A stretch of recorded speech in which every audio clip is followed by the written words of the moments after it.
Hello दोस्तों, आप सभी का एक बार पुनः हमारे इस YouTube प्लेटफॉर्म पर हार्दिक स्वागत व अभिनंदन।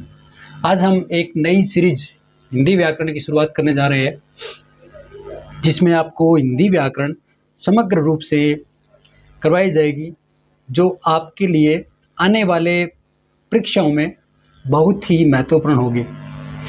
और मेरा ये मानना है कि साथियों, अगर आप हिंदी व्याकरण यहाँ से पढ़ लोगे, शुरू से अंत तक, पहली कक्षा से अंतिम कक्षा तक मेरे साथ चलोगे, तो मेरा ये मानना है कि आपका हिंदी में कहीं भी कभी भी कोई भी प्रश्न शायद ही गलत हो। तो दोस्तों, आज हम शुरुआत करने जा रहे हैं हिंदी भाषा के आधारभूत तत्व।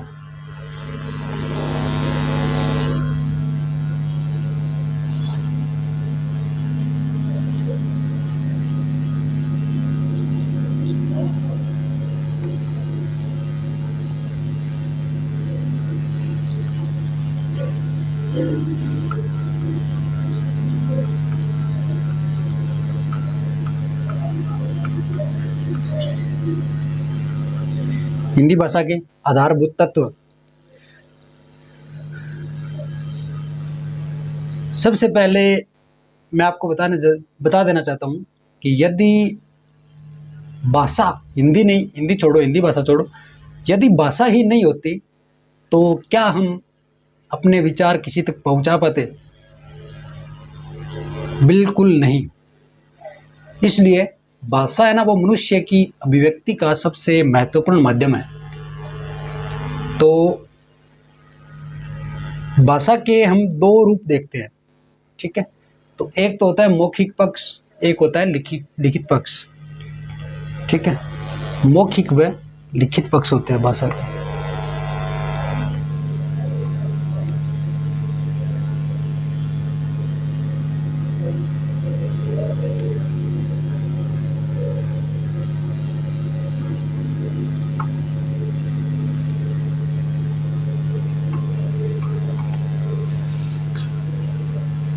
जब हम बोलते हैं तो वह मौखिक पक्ष होता है, जाहिर सी बात है, आप सभी को पता ही है। और जैसे मैंने बोल दिया कै, तो ये ध्वनि है, ठीक है, ये मौखिक पक्ष का भाग है, ठीक है।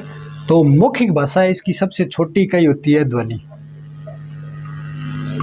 ये बेसिक बातें हैं, शायद आपको पता भी होगी, लेकिन हम जीरो से चलेंगे तो यही चीज़ें पढ़ेंगे शुरुआत में।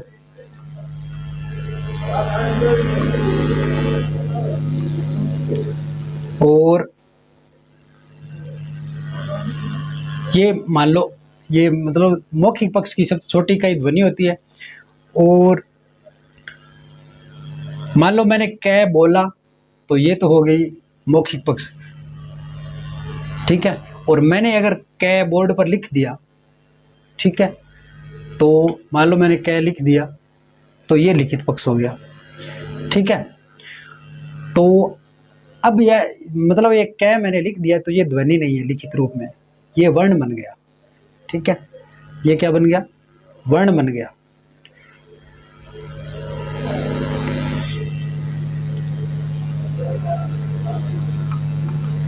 ठीक है। तो मौखिक पक्ष की अगर सबसे छोटी इकाई पूछे तो ध्वनि, और लिखित पक्ष की, भाषा के लिखित, हिंदी भाषा के लिखित पक्ष की सबसे छोटी इकाई तो वर्ण है। भाषा की नहीं, हिंदी भाषा की, ठीक है। अब बात करते हैं हम लिखित भाषा की। सबसे पहले बात कर लेते हैं, जब भाषा को मान लो कि लिपि में लिख दिया जाता है ना, तो वह लिखित भाषा कहलाती है, ठीक है। लिपिबद्ध कर दिया तो वो क्या है? भाषा है, ठीक है।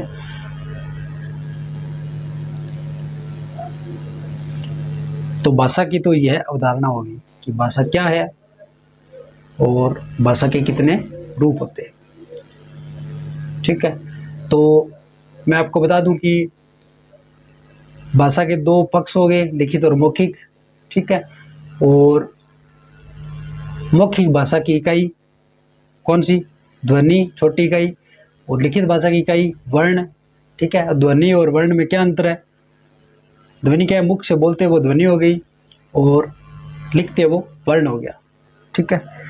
और एक फैक्ट मैं आपको हिंदी भाषा की जो विकास यात्रा है वो थोड़ी सी बता देता हूँ मैं आपको, कि पहले थी सबसे पहले वैदिक संस्कृत।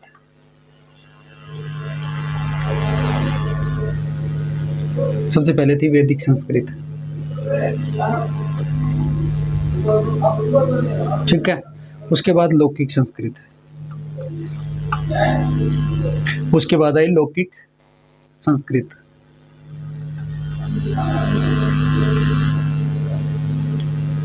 उसके बाद पाली, ठीक है। उसके बाद प्राकृत, उसके बाद अपभ्रंश,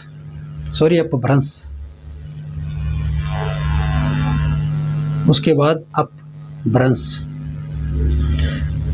उसके बाद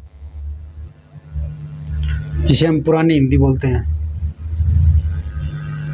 ठीक है, पुरानी हिंदी मान लो।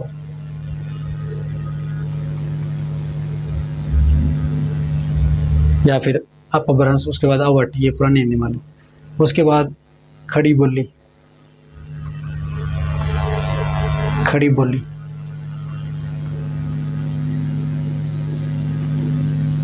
और उसके बाद आधुनिक हिंदी।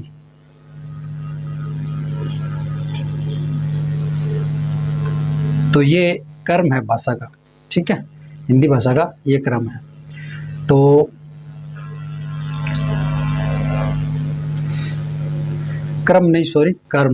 वैदिक संस्कृत, लौकिक संस्कृत, पाली, प्राकृत, अपभ्रंश, अवहटिया, पुरानी हिंदी, खड़ी बोली, आधुनिक हिंदी, ठीक है, ये हमने पढ़ लिया। अब एक प्रश्न मैं आपसे पूछ रहा हूँ कि संविधान सभा में हिंदी भाषा को राजभाषा के रूप में कब स्वीकार किया गया? ठीक है, हिंदी को राजभाषा, राजकाज की भाषा, ठीक है, राजभाषा के रूप में स्वीकार किया गया 14 सितंबर को। राष्ट्रभाषा नहीं है, ये याद रखना आप। 14 सितंबर 1949, ठीक है, अनुच्छेद 343।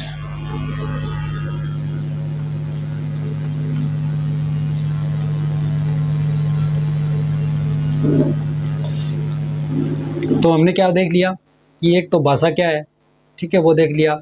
भाषा के पक्ष देख लिए, मौखिक व लिखित, ठीक है, और भाषा की इकाई देख ली, ठीक है, और नहीं, मौखिक भाषा की इकाई देख ली ध्वनि, लिखित भाषा की इकाई देख ली वर्ण, और वर्ण और ध्वनि में अंतर समझ लिया, ठीक है, और हिंदी राजभाषा कब बनी ये भी हमने देख लिया, ठीक है। अब आगे बढ़ते हैं।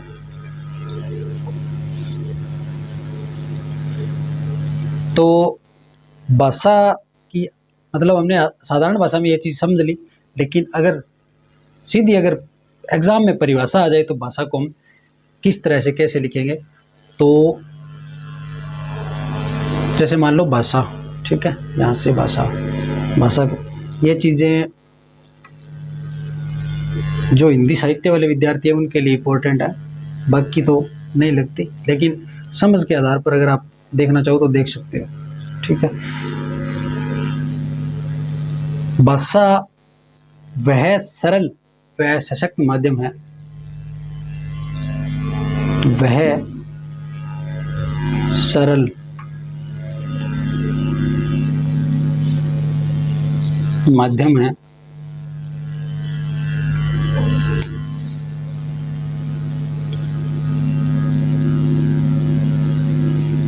जिससे मनुष्य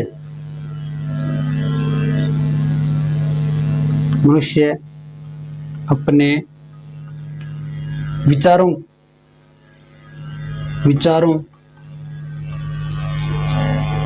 और भावों की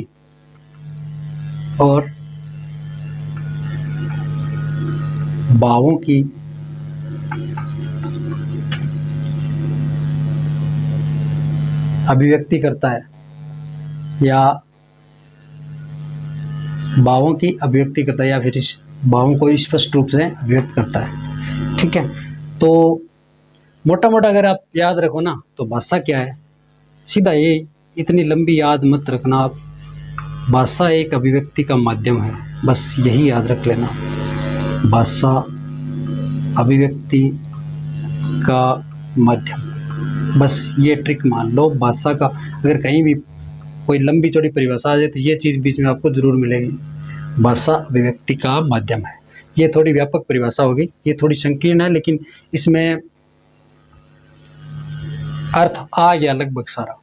ठीक है, सरल, सशक्त और स्पष्ट रूप से ये चीज़ें नहीं आई। ठीक है, लेकिन भाषा क्या है, अभिव्यक्ति का माध्यम तो है, ये तो हम मान लें।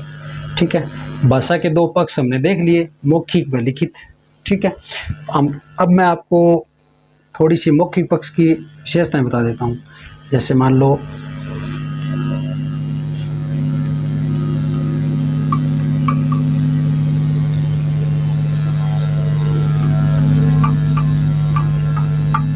ये चीज़ें शायद आपके लिए ज़्यादा लंबी हो जाएगी ना, तो हम ये चीज़ें हमने समझ ली। ठीक है, हाँ एक चीज़ थोड़ा थोड़ा चलो इम्पोर्टेंट बता देता हूँ आपको, ज़्यादा नहीं। ठीक है, तो मौखिक पक्ष है ना, वो एक तो मौखिक पक्ष है वो सबसे प्राचीन रूप है। ठीक है, क्योंकि सबसे पहले भाषा मौखिक रूप में थी, ये प्राचीन रूप है। ठीक है, सेकंड ग्रेड और फर्स्ट ग्रेड वाले विद्यार्थियों के लिए ये प्रश्न इम्पोर्टेंट है। ठीक है, और ये ध्वनि पर आधारित था। ठीक है, ये रूप क्या था, ध्वनि पर आधारित था।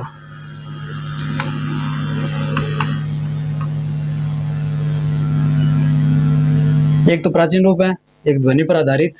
ठीक है, और एक सुनकर समझी जाती है। ये तो साधारण बात है, कोई दिक्कत नहीं है, ये याद रह जाएगी। ठीक है, एक भाषा की आधारभूत मौखिक भाषा की आधारभूत इकाई क्या है, ध्वनि है। ये हमने पहले भी देख लिया, अब भी बता रहा हूँ आपको। ठीक है, तो आगे हम देखते हैं लिखित भाषा के रूप।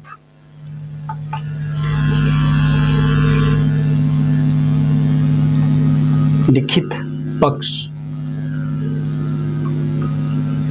तो लिखित पक्ष में जब भाषा को मतलब लिपि में लिखा जाता है तो वो क्या होगी, लिखित हो गई। ठीक है, लिपि में लिखा जाता है तो वो लिखित हो गई। ठीक है, और इसकी विशेषता ये है कि एक तो लिखित भाषा होती है, वो क्या स्थायी होती है। ठीक है, हाँ रीट वाले विद्यार्थियों के लिए ये चीज़ें इंपॉर्टेंट है, देख लेना। ठीक है, एक ये सुरक्षित रहती है, लिखित सुरक्षित, एक इसको मतलब लिख कर दूर तक भेजा जा सकता है। ठीक है, ठीक है, और एक भाषा का जो मानकीकरण है ना, वो लिखित रूप से ही हुआ था। पहले भाषा का मानकीकरण नहीं हुआ था, जब लिखित रूप आया तभी आया था। ठीक है, तो भाषा का मानकीकरण कैसे होता है या कब हुआ, किस तरह से हुआ, किस माध्यम से हुआ, ये चीज़ आए तो आपको लिखित रूप लिखना है। यहाँ पे मौखिक हो तो वो नहीं होगा। ठीक है, और इकाई क्या है भाषा की, इकाई वर्ण है। ठीक है, क्या वर्ण है, तो ये चीज़ें देख लेना आप। अब आगे बढ़ते हैं, तो इसमें ज़्यादा इम्पोर्टेंट वाला मैं आपको बता दूं कि स्थायी है, सुरक्षित है, दूर तक भेजा, ये तो ये है ना, मानकीकरण और वर्ण वाली है, ये दो बातें आप थोड़ी विशेष रूप से ध्यान रखना। ठीक है, तो अब मैं थोड़ा देख लेते हैं कि जैसे मान लो अगर आपके लिए ये प्रश्न मैं दे दूं कि ध्वनि का लिखित रूप क्या है। ठीक है, मौखिक और लिखित को जोड़ के ध्वनि का लिखित सबसे छोटा रूप या लिखित रूप मान लो, लिखित रूप क्या है, तो वर्ण है। क्या है, वर्ण है। ठीक है, तो ये चीज़ हो गई। और थोड़ा सा मैं आपको ध्वनि और वर्ण में अंतर बता देता हूँ। ठीक है, ध्वनि और वर्ण में अंतर थोड़ा जल्दी बता देता हूँ, थोड़ा जल्दी। यहाँ पे ध्वनि और यहाँ पे वर्ण। ठीक है, तो ये तो बोली जाती है,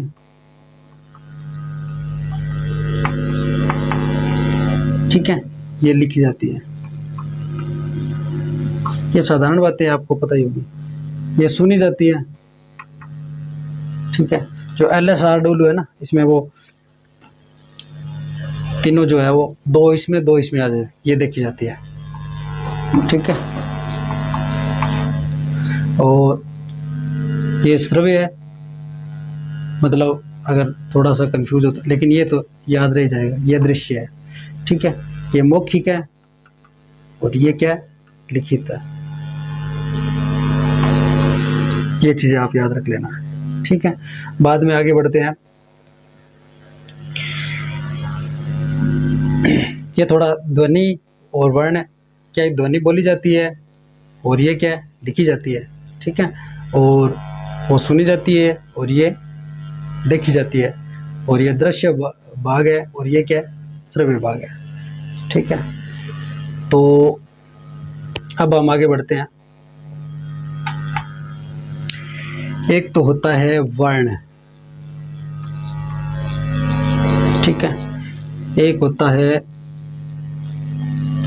अक्षर, नए अक्षर है अक्षर। एक होता है शब्द, क्या होता है, शब्द। ठीक है, एक होता है पद। वर्ण, अक्षर, शब्द और पद। ठीक है, तो हमने पहले क्या देखा था, ध्वनि और वर्ण को पढ़ा था। ठीक है, और अब हम 4 ऐसे शब्द पढ़ेंगे जिनसे हम हम लोग सबसे ज़्यादा भ्रमित होते हैं। वर्ण, अक्षर, शब्द और पद। ठीक है, तो ये शुरुआती जो बेसिक जानकारी है वो है। ठीक है, तो भाषा की सबसे छोटी दृश्य इकाई है ना, ठीक है, जिसे विभाजित नहीं किया जा सकता। अब ये चीज़ थोड़ी ध्यान रख लेना, वर्ण की बात कर रहा हूँ मैं, ये भाषा की सबसे छोटी, ठीक है, भाषा की सबसे छोटी एक चीज़ तो ये वर्ण की परिभाषा है। ठीक है, दृश्य इकाई है, मतलब इसको देख सकते हैं हम। ठीक है, भाषा की सबसे, ध्वनि को देख नहीं सकते। भाषा की सबसे छोटी इकाई अगर सीधा पूछ ले तो ध्वनि है, लेकिन सबसे छोटी दृश्य इकाई कौन सी है, तो वर्ण है। ठीक है, और इसको विभाजित नहीं किया जा सकता। ठीक है, अब विभाजित नहीं किया जा सकता, विभाजित नहीं। ठीक है, जैसे मान लो उदाहरण, जैसे अ, ठीक है, ई, ठीक है, उ, ठीक है, क,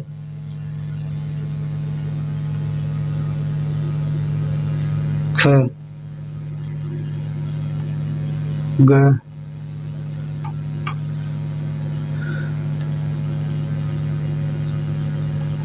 च। इनको ना थोड़ा सा स्वर रहित हो तो इसको थोड़ा आधा बोला जाता है, पूरा नहीं बोलता। ठीक है, ठीक है, तो इस तरह से ये क्या है, वर्ण है। अब मैं जैसे मान लो मैंने कमल लिख दिया, ठीक है, मैंने लिख दिया कमल,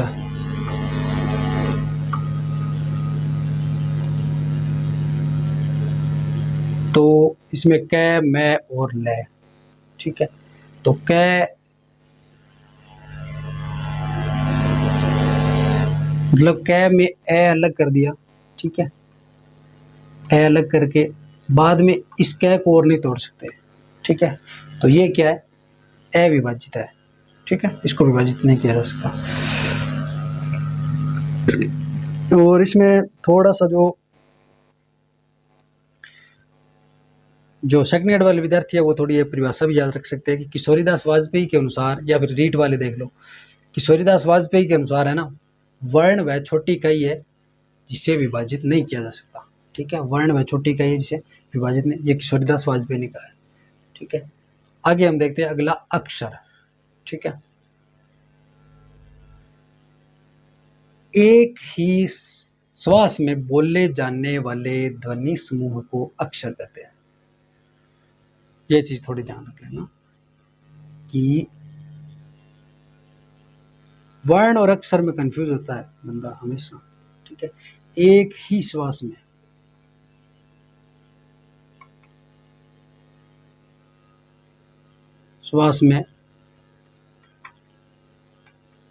बोले जाने वाले, ठीक है, ध्वनि समूह है। एक ही श्वास में बोले जाने वाले ध्वनि समूह क्या क्या कहलाते हैं? अक्षर। अब एक चीज आप ध्यान रखना कि वर्ण है ना वो अक्षर हो सकता है, ठीक है, लेकिन अक्षर वर्ण नहीं हो सकता। कैसे? जैसे मान लो मैंने यहाँ पे लिख दिया, ये यहाँ पे मैंने क और ए लिखा है, ठीक है, तो क और ए को स्वर रहित क और ए है, ठीक है, इसको मिलाया तो एक संपूर्ण क बनेगा, तो ये क अक्षर है, ठीक है, लेकिन ये वर्ण नहीं है, वर्ण स्वर रहित क है, ठीक है, और ए है, ये दोनों वर्ण है, ये भी वर्ण है, ये भी वर्ण है, और ये मिलकर ये अक्षर बन गया। ठीक है, हाँ एक चीज और बता दूं कि जो एक ही श्वास में बोला जाए ये अपने आप में अक्षर भी है और ये भी अक्षर है, ठीक है, लेकिन वर्ण है वो अक्षर नहीं हो सकता। ठीक है, जैसे क हो गया,